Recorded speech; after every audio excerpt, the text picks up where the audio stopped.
Hi, this is I'm Dylan.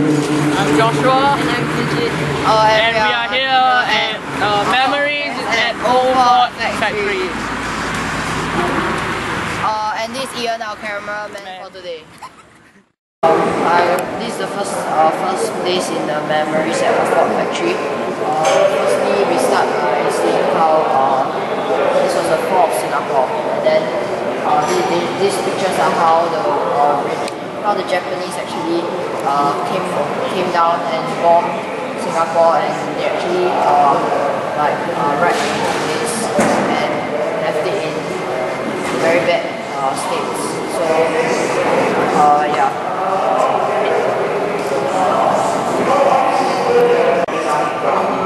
Many people tried to resist the Japanese forces. Many philanthropists aided by not fighting physically, but actually funding help. Some philanthropists include Tan Kaki and Lee Kong Chian.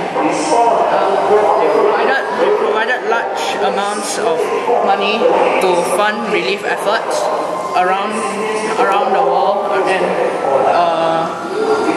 primarily in China, so that there will be more soldiers to resist the Japanese, and also enough funds to provide first aid for injured people.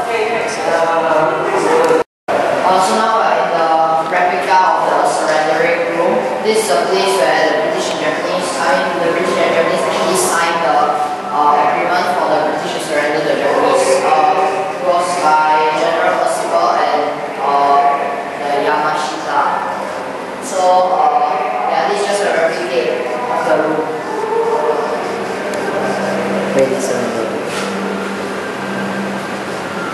To keep an eye on all the Sionan residents, the Japanese formed a special force called the Kempeitai, which was a military police force. The Kempeitai kept a close watch on Sionan residents through a network of informers, and they planted spies into the communities to get any word of rebellion. They also captured a lot of citizens and tortured them to get information out of them. Because of this ill treatment, many Singaporeans wanted to fight back, and therefore they forced forces and resistance groups like the Force 136. The leader of this force was Limbo Singh. He is known as a hero during the war because he sacrificed his life so that to keep information and save his comrades in Force 136 from being captured and killed by the Japanese. The Force 136 was actually a secret society, a secret resistance group which actually trained and resisted against the invading Japanese forces. So this is just showing how the food was very little during the camps, and because of the little food that was provided, actually a lot of prisoners actually tried to escape from the prison just to find food. So they climbed over there was no proper prison walls or proper fences, so they could easily slip out to find the food. And they also used the food that they got and sold it to the British. Knowing the plight of these prisoners in the prisoner camps,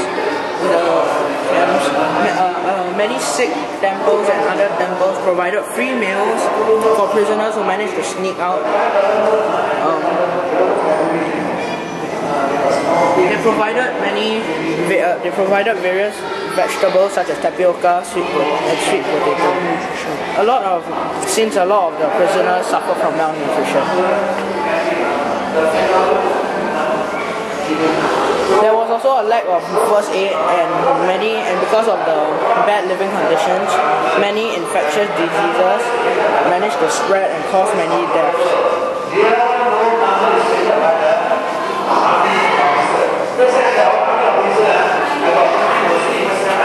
The Japanese also did not want, and the British soldiers and prisoners of war getting into contact with anything from the outside world, and therefore they withheld a lot of parcels and supplies. Majority of the parcels were from the Red Cross, were from the Red Cross and consisted of first aid and daily necessities.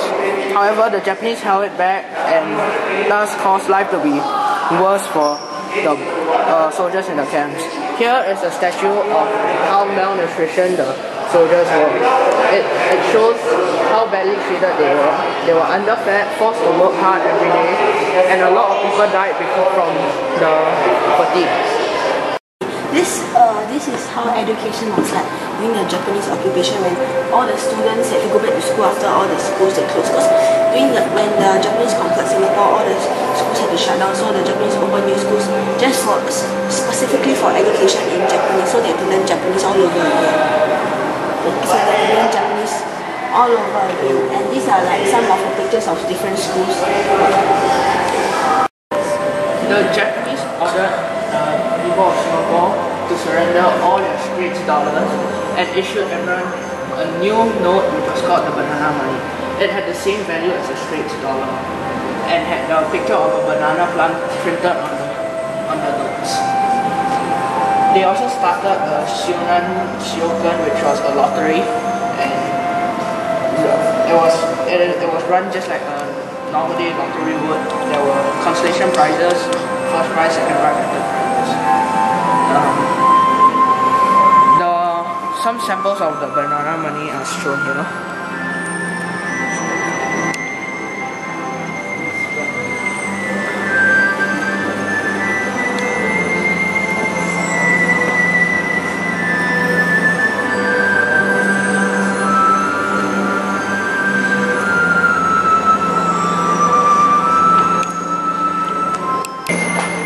At that time, the rations given out were very little, so the Singaporeans had to resort to having black markets for the rich people so that they could buy enough food for them to survive.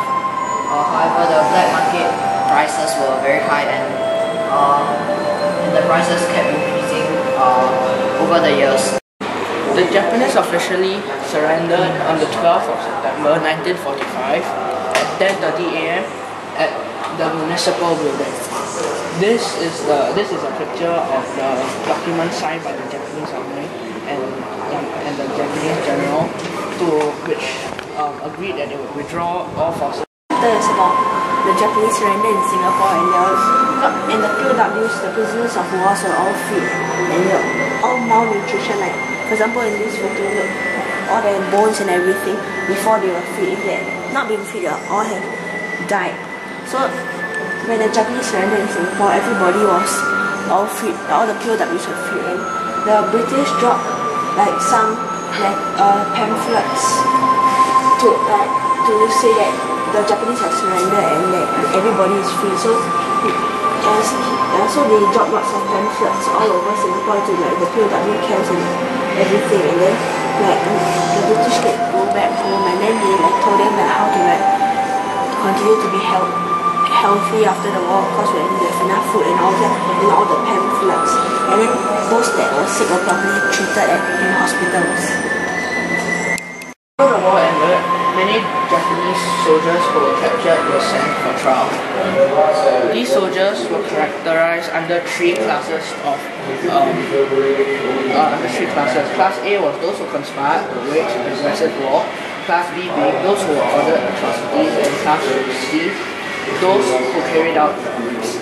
On the war crimes trials in Singapore, these are the people that were guilty of committing crimes, and this is how they show how they are how they interviewed and investigated them to see if they really committed the crimes.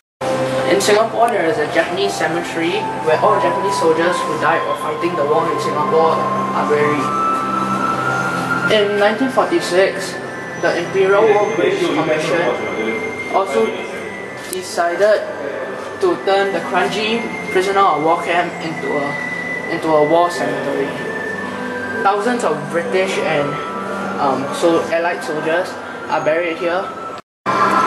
Okay, this is a speech extract from Prime Minister Lee Kuan Yew at the unveiling of the Civilian War Memorial, 15th of February 1967. he said that this was to commemorate the men and women who had died in the Japanese occupation 25 years ago.